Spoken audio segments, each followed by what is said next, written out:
So we've got a team out there drilling as we speak. I'm also doing some work with the US government. We are, like many companies in the critical metals space, we're out knocking on doors in Washington, D.C. defense. So we're starting that process. And then we've also, Steve, taken a bit of an aggressive approach to this story in that we are starting to do some metallurgical testing on both the tungsten and the antimony that we have in our project. And we actually are going to take some of the material that we've has been stockpiled on site, and we're going to be producing an end product of antimony just to demonstrate the type of material that we can produce on our site. This year, with the drilling that we've been doing up at the north end of the Golden Gate target, we've hit scheelite mineralization in our drill core. We know that because we've identified it under ultraviolet lamps. So I think we're going to be, and that's near surface. So I think you've got at Golden Gate, I think you've got 2 to 3 million ounce gold potential with a tungsten deposit at the north end of that target.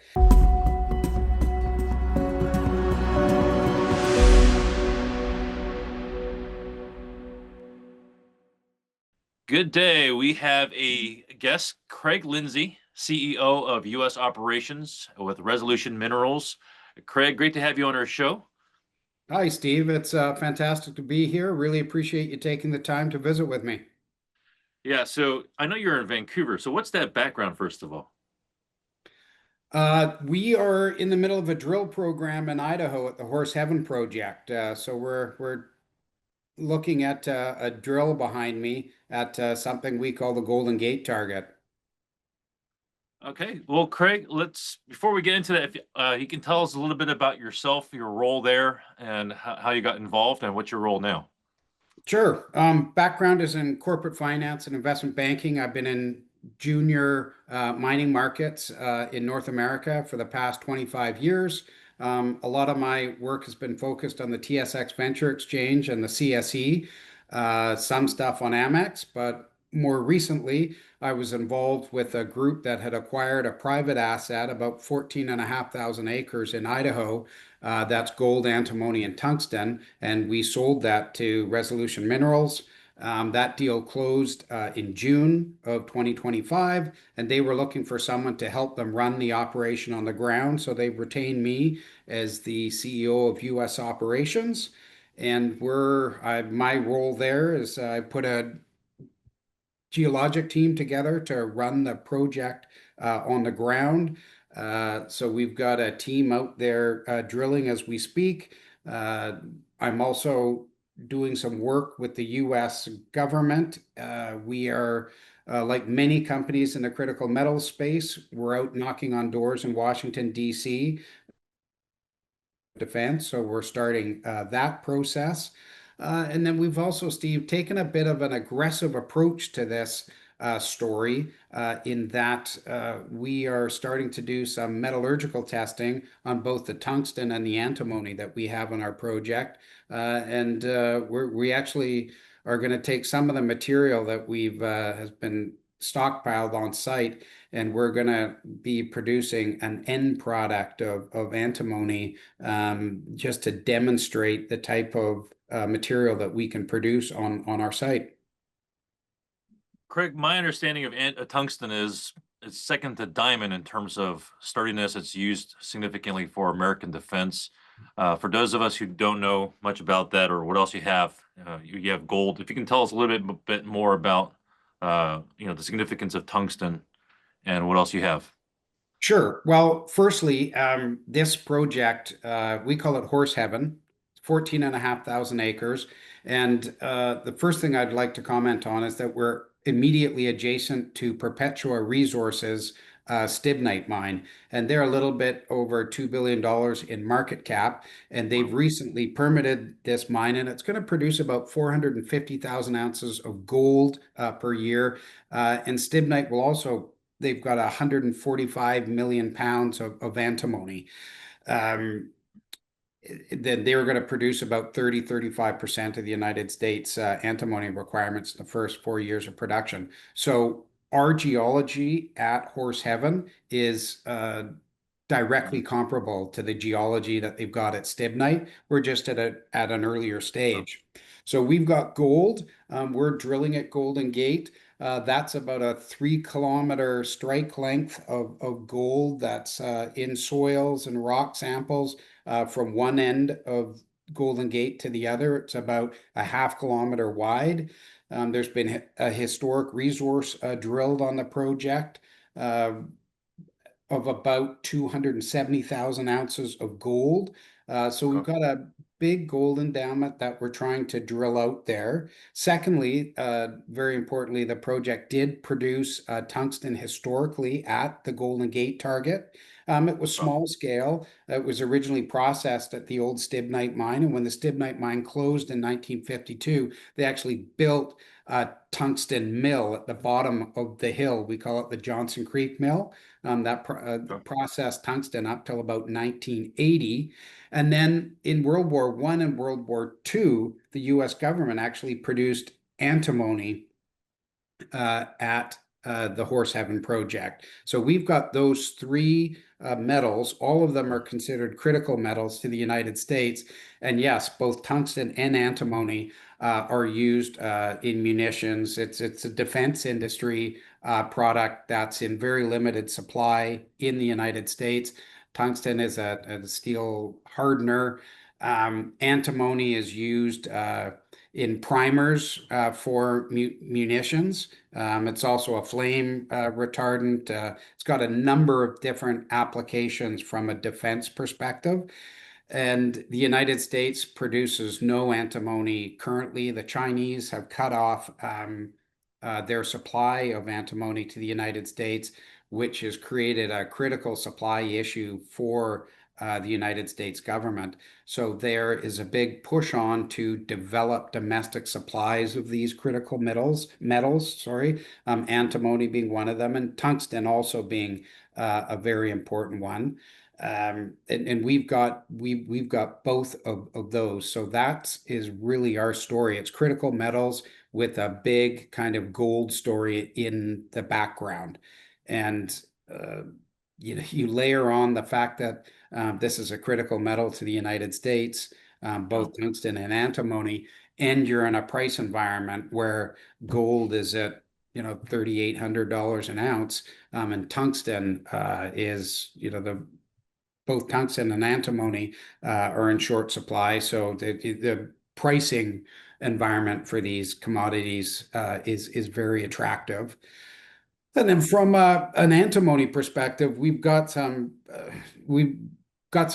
spectacular grades. We put out news a couple of weeks ago where one of our samples ran like 49% antimony, 1,420 grams per ton silver, and over 3 grams per ton gold.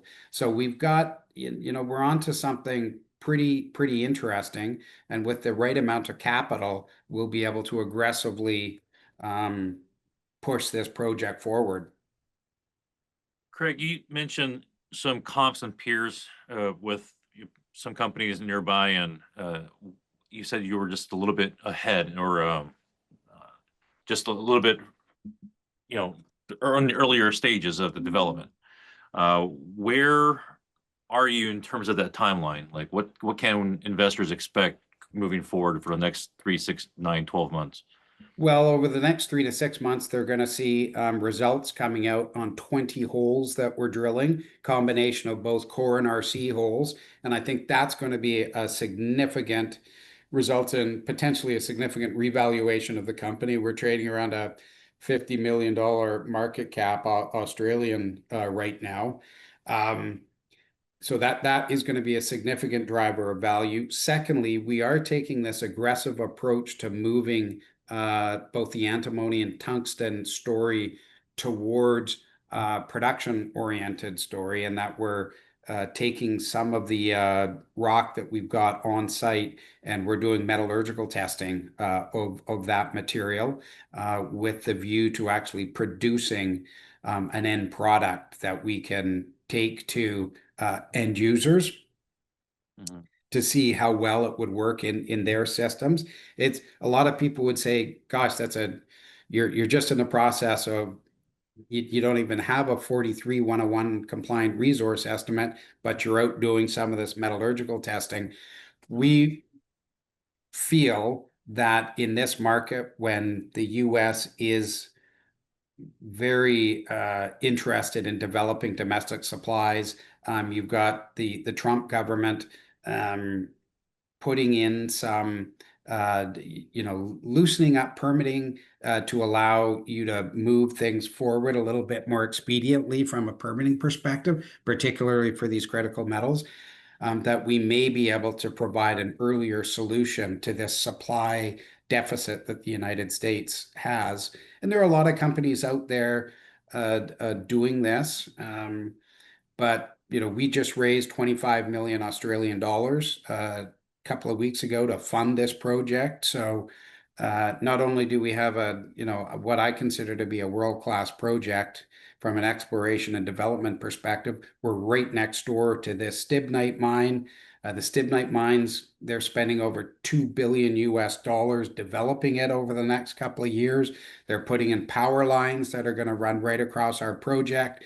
They're building new access roads in that are going to go right along the southern edge of our project. So we're adding some infrastructure to the project at no cost to us. We've got a lot of strong local support from the community of Yellow Pine, which is the nearest town to our project. So we've got a lot of positive things going for us. And it's an exciting time for this company. From a U.S. Investor perspective, we are listed on the OTCQB market. We actually have plans to uplist to NASDAQ. Don't have any timing on that, but we've retained Roth Capital to assist us in that project. Right now, for your listeners, we are actually listed on the Australian Stock Exchange.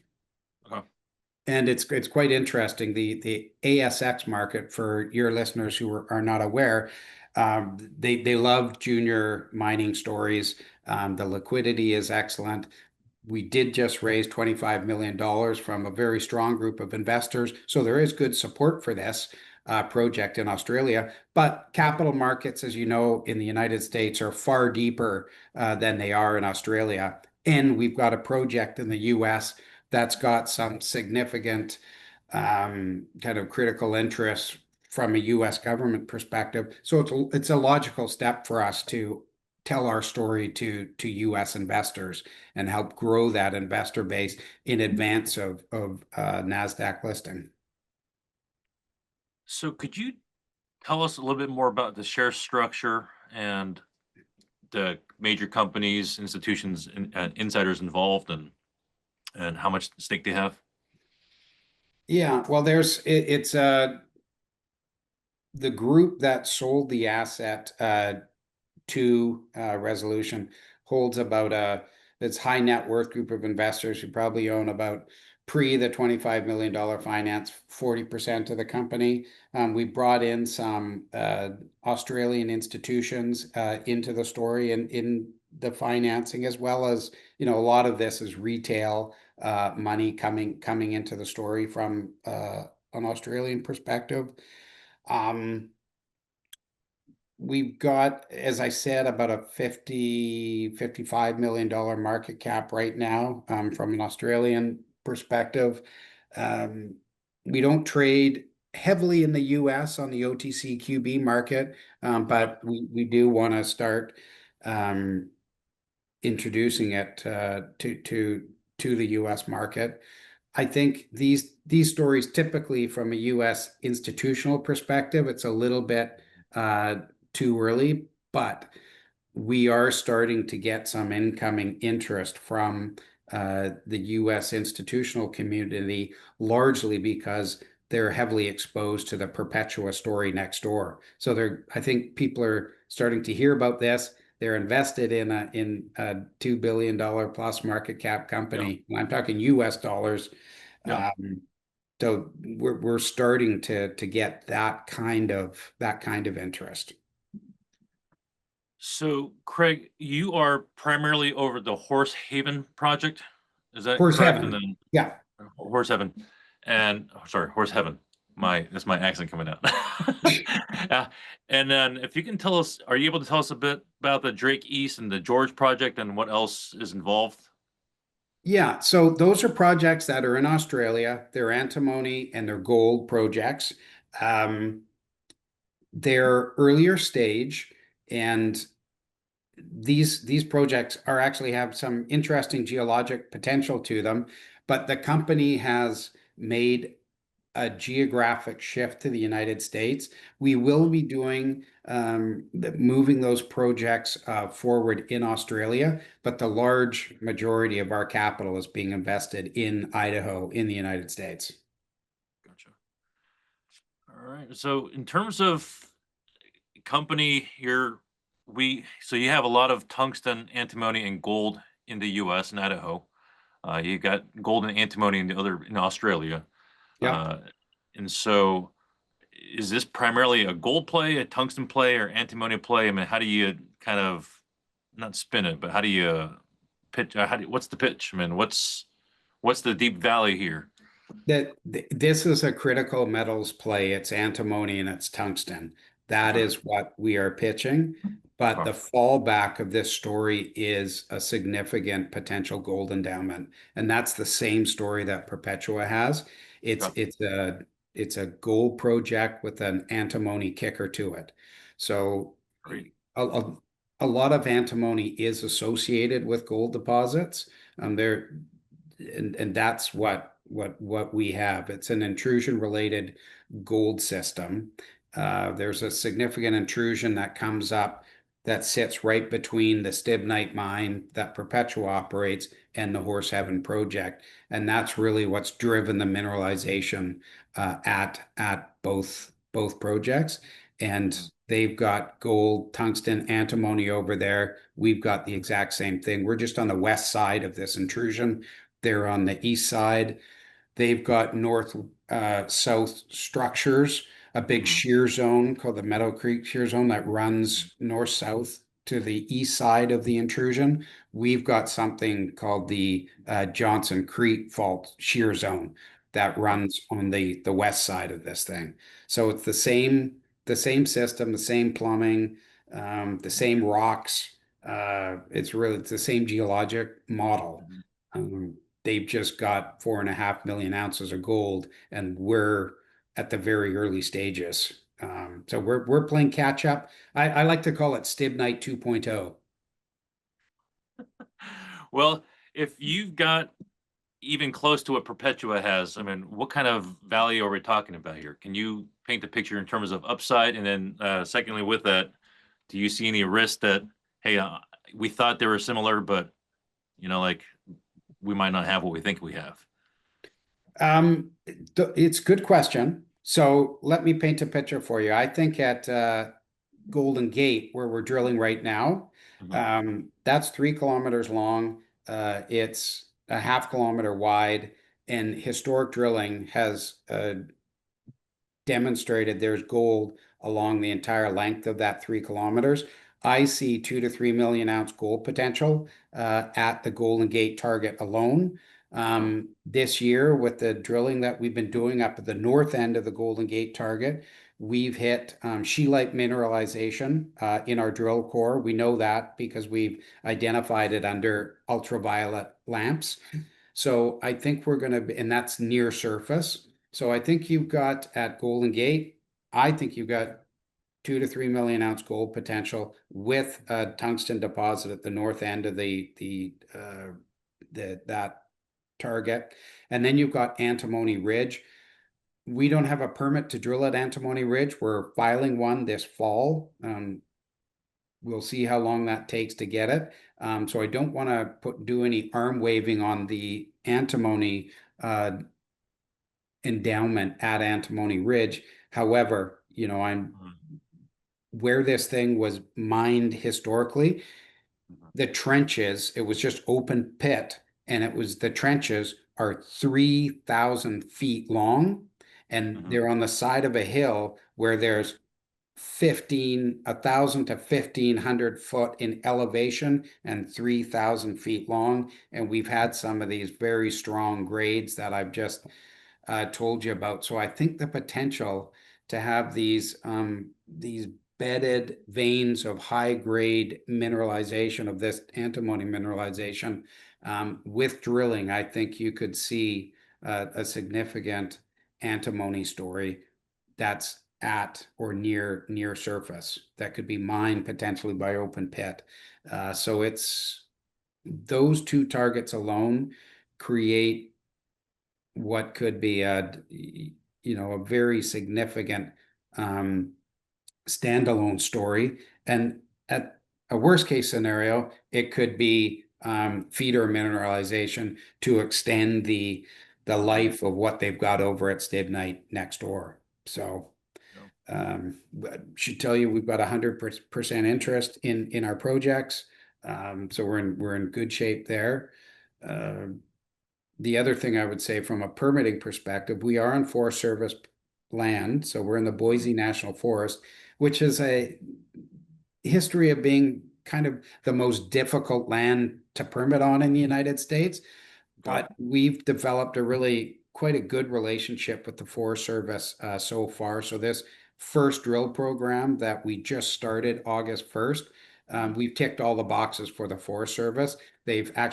We were supposed to be off the hill September 30th, and we filed for an amendment to our plan of operation, and they've allowed us to extend drilling through the end of October into early November, depending on weather. And that's going to allow us to double the footage of drilling. So these are good things. The Forest Service they're not a partner to us, they're our permitting authority, but we've developed, I think, a good working relationship with them, which will help for future rounds of permitting.